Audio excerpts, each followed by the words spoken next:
when he suddenly noticed his body slowly shrinking. Not only did the wedding ring on his hand fall to the floor, but his original 6-foot frame also shrank to 5 feet, the same as his wife. At first, the man thought his body was shrinking because of old age, so he did not pay much attention to it. He never expected that as the days went by, his shrinking problem would become more and more serious. Before long, he had shrunk down to the size of the cat at home. The cat also spent all day chasing him like prey. For her husband's safety, the wife had no choice but to kick her beloved cat out of the house. Soon after, his body shrank so much that he could no longer even climb onto the bed. The wife did not dare sleep in the same bed with him, afraid that one turn in her sleep would crush him flat. With no other choice, the man moved into his daughter's toy house. At first, he thought this kind of life was actually not bad, because he no longer had to go to work, and could stay with his daughter and play all the time. Little did he know, a huge danger was also closing in on him. That day, after his wife and daughter left home, the cat that had been driven out slipped back in through a small hole. The man was instantly terrified. He then fell onto a fish hook by accident. Sensing the smell of blood, the cat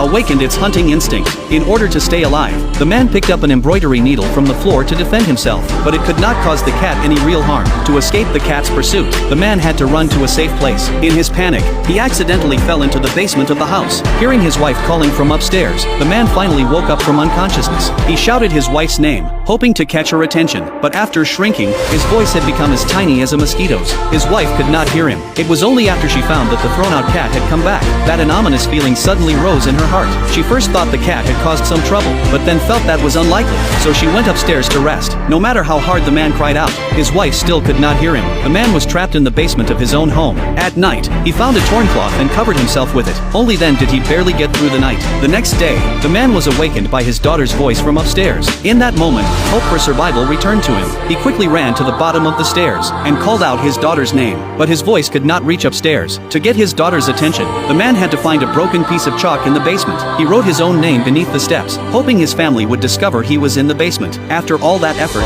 the man's stomach also began to feel hungry, so he had no choice but to search everywhere in the basement for food. Luckily, heaven was on his side. Soon he found that his wife had recently placed a mousetrap in the basement. A large piece of cheese was sitting on the trap. To fill his stomach, the man had to throw a nail at it and make the mousetrap snap shut. Then he ate the soft and tasty cheese. Little did he know that while he was eating with great relish, a huge shadow had suddenly appeared above his head. Realizing that the basement was full of spiders, the man had no choice but to move to another spot and look for a safer place to hide. When he saw a cardboard box sitting in a corner, he planned to use a nail to make an entrance, but the box was much harder than he expected. So he found some water and first dampened the surface of the box. Then he punched through an opening. Without time to think, the man quickly crawled inside. He dragged over something to block the opening and safely got through the night. What he did not expect was that, a few days later, there was no longer any sign of his wife and daughter upstairs. It was obvious that his wife and daughter had accepted the fact that he was dead. This instantly broke the man's heart. He did not understand why God had made his body shrink like this. When he saw that there was some red wine stored in the basement, he drank every day in the basement to drown his sorrows. At first, he thought the drunken feeling was not so bad, but before long,